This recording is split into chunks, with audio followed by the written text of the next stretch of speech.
This is how to factory reset, hard reset, clean and wipe the Motorola Droid MAXX. So let's get started. We're going to hold volume down and power at the same time. Holding volume down and power. And we're going to hold for about 3 seconds. 1, 2, 3. Nothing's going to happen. And then you just let go. Okay, and this primary menu comes up.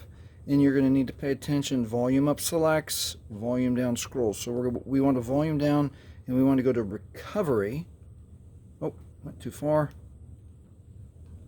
Oh, went too far again. Oh, these keys are a little bit janky. Okay, so we've got where recovery is selected. Now we're going to volume up to select.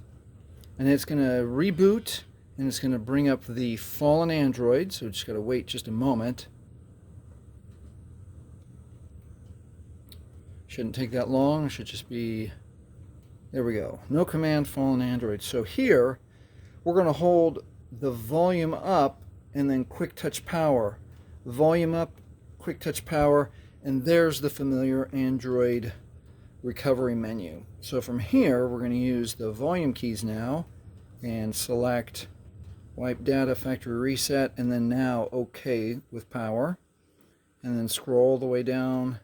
Yes, delete all user data, and we're going to push OK with power. And then we'll wait just a few moments, depending on how much data is on your phone. It will wipe your data, and that is it. Now you can reboot your system, and that is how you factory reset, hard reset, clean and wipe your old Droid MAXX. If this has helped you, please like, please subscribe.